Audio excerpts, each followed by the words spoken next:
10-এরটা বলছে নিয়ামত চাচা ও কবরী দিদি যথাক্রমে 30,000 ও 50,000 টাকা মূলধন দিয়ে যৌথভাবে একটি ব্যবসা আরম্ভ করলেন।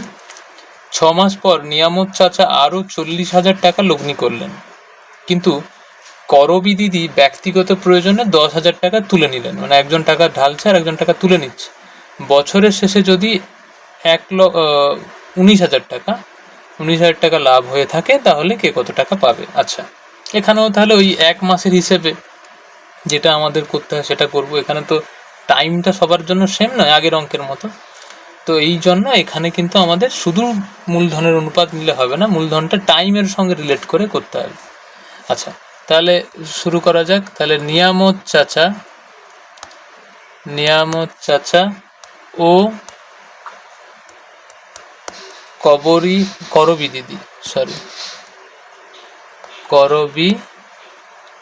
দিদি যথাক্রমে 30,000 টাকা ও 50,000 টাকা মূলধন দিয়ে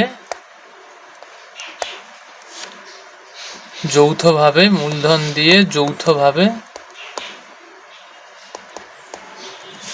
একটি ব্যবসা আরম্ভ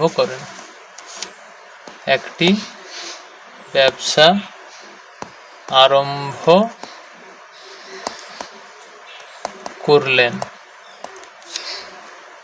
6 মাস পর নিয়ামত চাচা আরো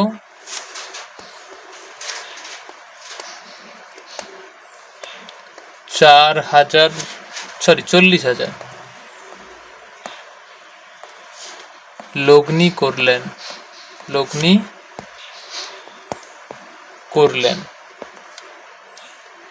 অর্থাৎ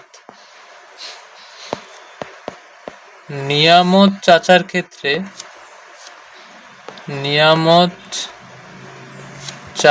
ক্ষেত্রে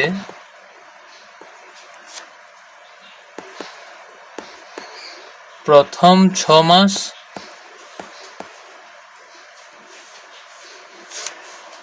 3,000 টাকা,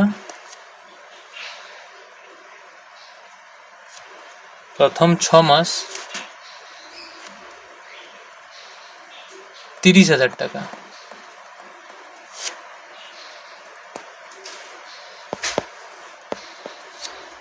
করে ব্যবসায় খাটে,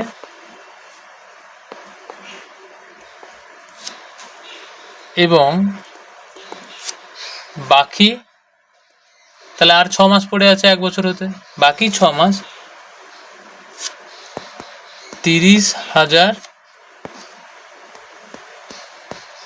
প্লাস আরো 40,000 মানে 70,000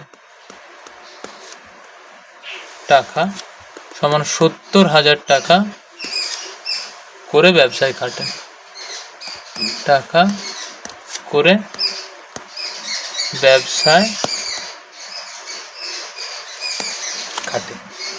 তাহলে এতএব নিয়ামত চাচার 1 মাসের হিসেবে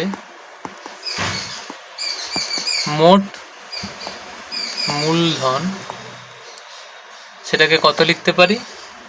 তাহলে 30,000 টাকা 6 মাস ধরে কেটেছে এইটা, প্লাস পরবর্তী 40,000 দেওয়ার পরে যে টোটাল 70,000 টাকা, এইটা 6 মাস ধরে কেটেছে, এইটার গুণফলের যোগ।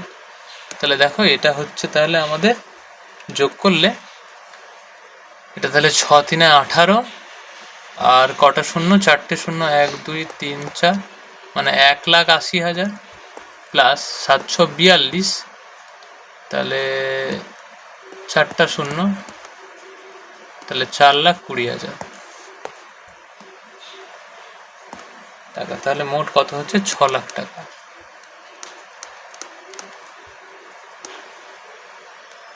ক্লিয়ার? আচ্ছা, আবার করবী দিদির ক্ষেত্রে, করবী দিদি মাস পরে 10,000 টাকা তুলে নেয়, 10,000 টাকা তুলে নিল। অর্থাৎ প্রথম 6 মাস 50,000 টাকা করে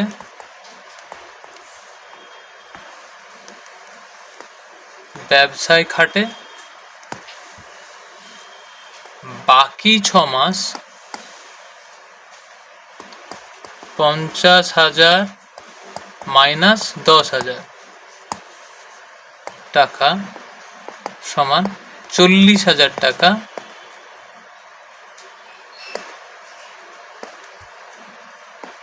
করে ব্যবসায় খাটে। তাহলে এখানেও আমি কি করব, অর্থাৎ করবী দিদির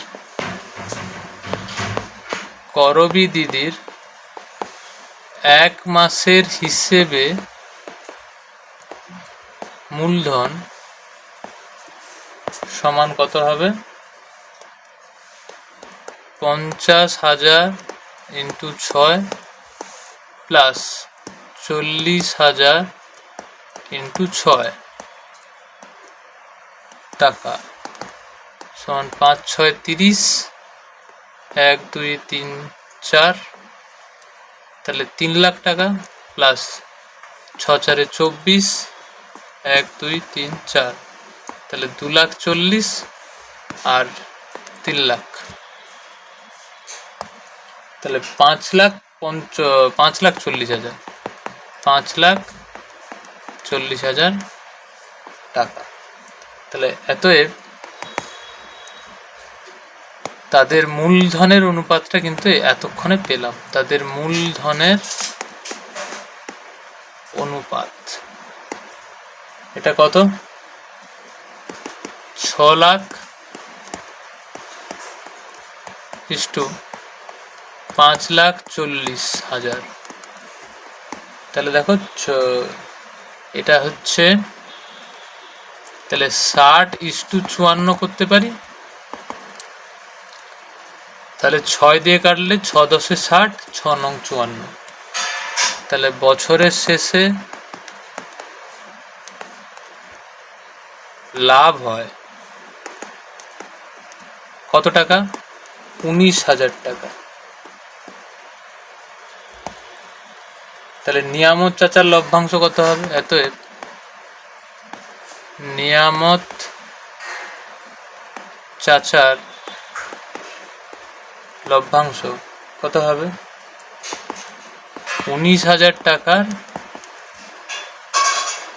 10/19 সমান 19 থেকে কাটলে এটা তাহলে 1000 ইন্টু 10 মানে 10,000 টাকা।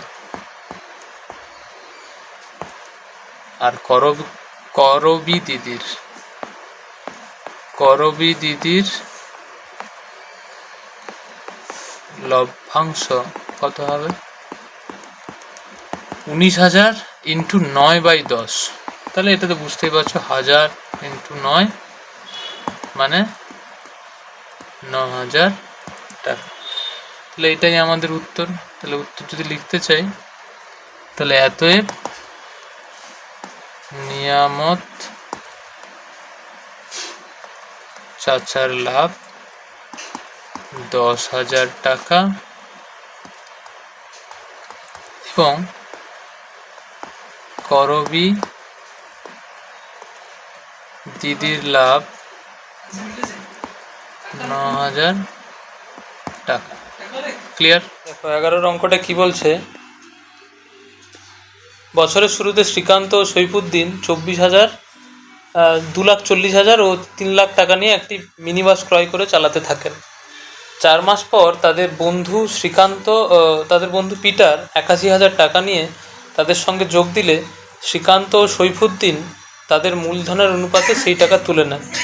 বছরের শেষে 39,150 টাকা লাভ হলে লভ্যাংশ থেকে কে কত টাকা পাবেন তা হিসাব করে লিখি।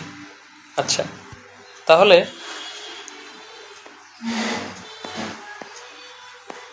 শ্রীকান্ত ও সৈফুদ্দিন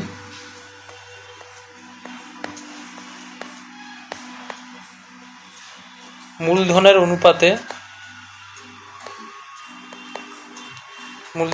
শ্রীকান্ত সৈফুদ্দিনের মূলধনের অনুপাত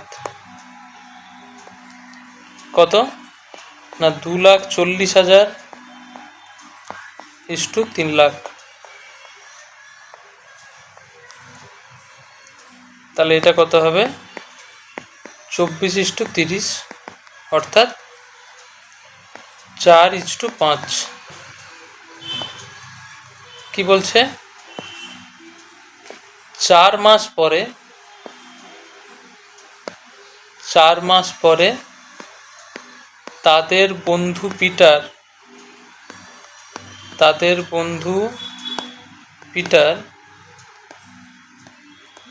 তাদের ব্যবসায়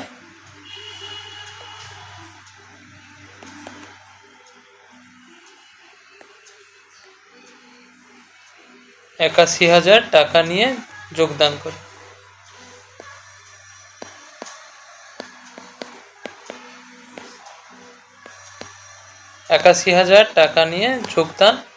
করে। এবং কি বলা আছে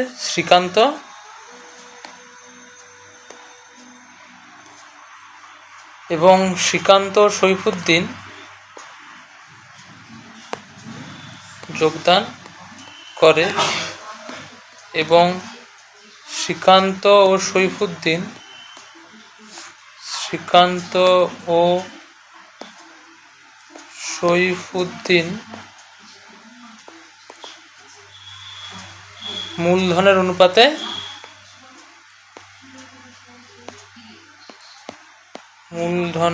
অনুপাতে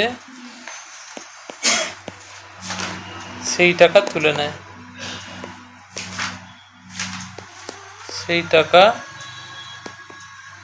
তুলে নেয়। অতএব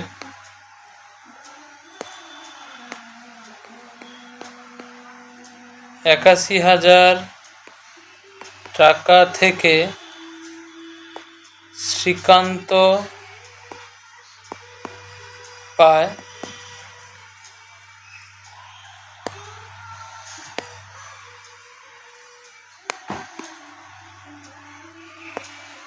কত পায়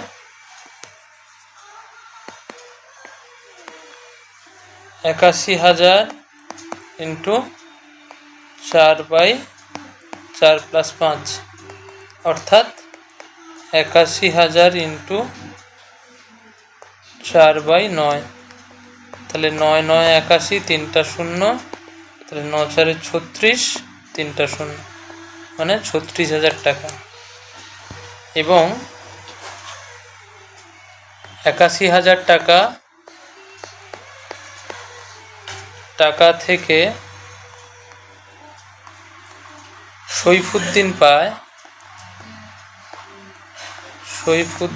পায়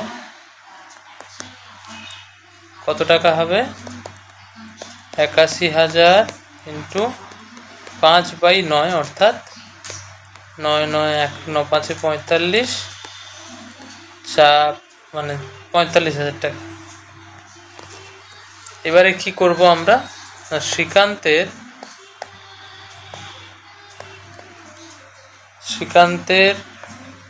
2,40,000 টাকা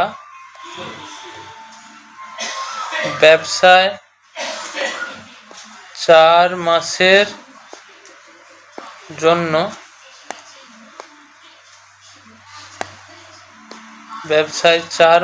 জন্য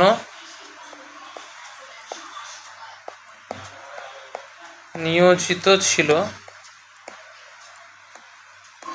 তারপর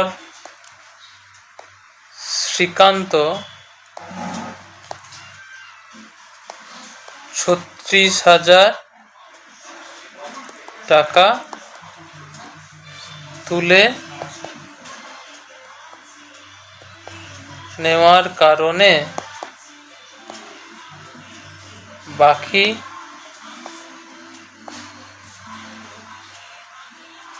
বাকি কত কত থাকবে? তুলে নেওয়ার কারণে বাকি 12 মাইনাস 4 মাস সমান 8 মাস। 8 মাস কি হবে? ব্যবসায় নিয়োজিত ছিল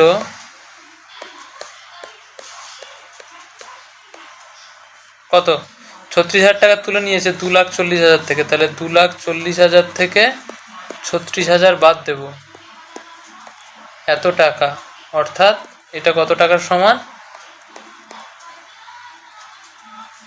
2,04,000 টাকা। 2,04,000 টাকা। আচ্ছা, অর্থাৎ শ্রীকান্তের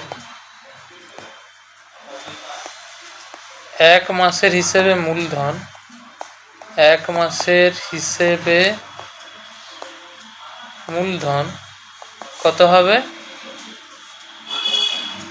2,40,000 ইন্টু 4 প্লাস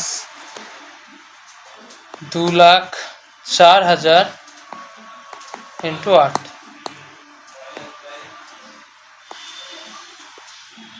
এত টাকা। ঠিক আছে। আচ্ছা, এটা যদি ক্যালকুলেট করে নিই তাহলে টোটাল আসবে এটা 2,592 and 000 টাকা। তোমরা এটা চাইলে ভেঙেও করতে পারো।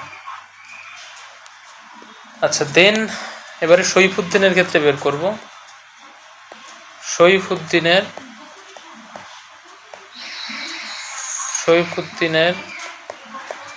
3 লক্ষ টাকা 4 মাসের জন্য ব্যবসায়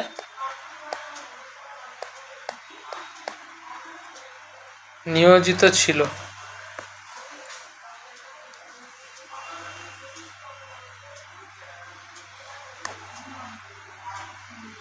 চার মাস পর সইফুদ্দিন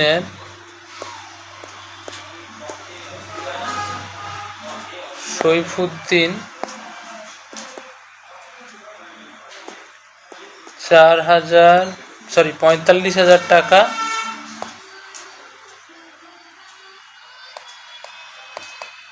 তুলে নেওয়ার কারণে বাকি 12 মাইনাস 4 মাস সমান 8 মাস ব্যবসায় নিয়োজিত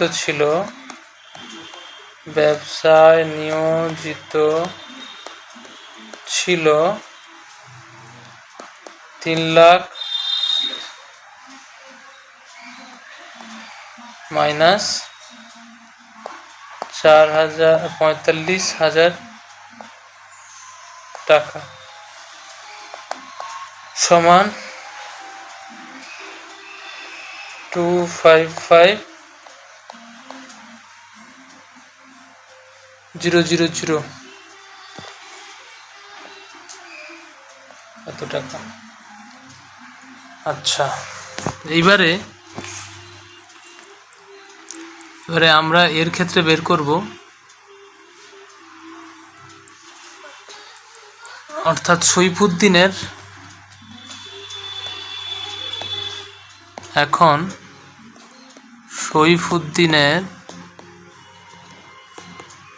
1 মাসের হিসেবে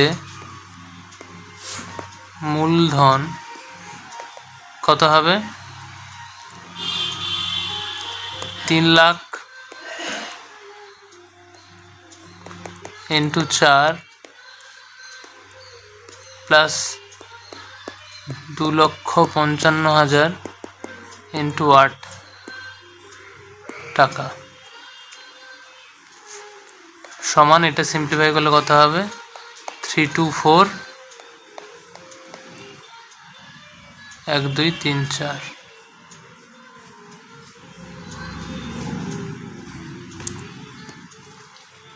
টাকা। এখন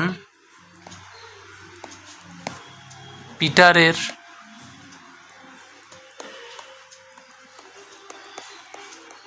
81,000 টাকা 8 মাসের জন্য ব্যবসায় নিয়োজিত ছিল।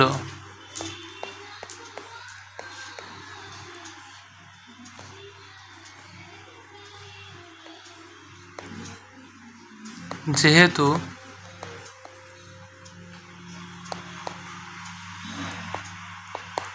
পিটার 4 মাস পর ব্যবসায় যোগদান করেছে,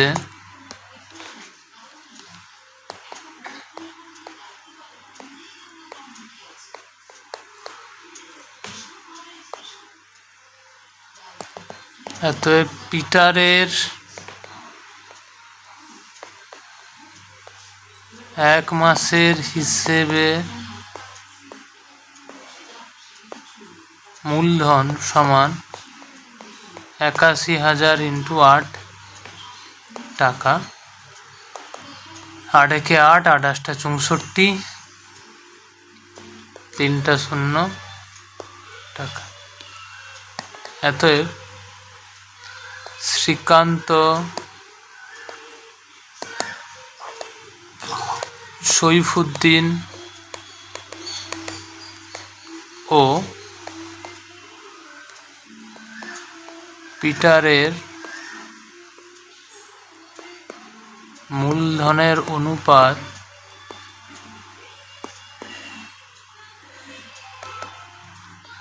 2592:000:324:000:648:000। 3টা 0 কেটে গেলে এটা হচ্ছে 2592:3240:648:4:5:1। ক্লিয়ার? এবারে বছরের শেষে লাভ,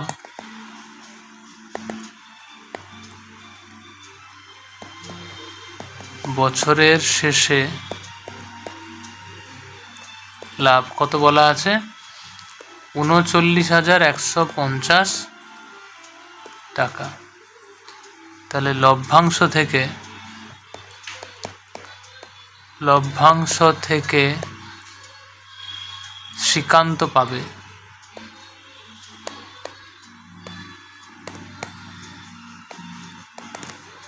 39,150 ইন্টু 4 দেখো এই মোট অনুপাতটা কত হচ্ছে, এখান থেকে মোট অনুপাতটা 4 + 5 + 1 সমান 10, তাই তো? তাহলে আমি এটা 10 করে দিই। তাহলে 10 করে দিলে জাস্ট একটা 0 কাটবে। তাহলে 3915 ইন্টু 4 সেটা কত দেবে? 15,660 টাকা। এবারে লভ্যাংশ থেকে সৈফুদ্দিন পাবে, লভ্যাংশ থেকে সৈফুদ্দিন পাবে কত? 39,150 ইন্টু 5/10, মানে 3915 ইন্টু 5 সমান কত টাকা হবে? 19,575 টাকা। আর একজন পিটার লভ্যাংশ থেকে পিটার পাবে সমান 39,150 ইন্টু 1/10, দ্যাট মিনস 3915 টাকা। তাহলে প্রত্যেকেরটা পেয়ে গেলাম, এটাই আমাদের অ্যান্সার। ক্লিয়ার হলো? ওকে।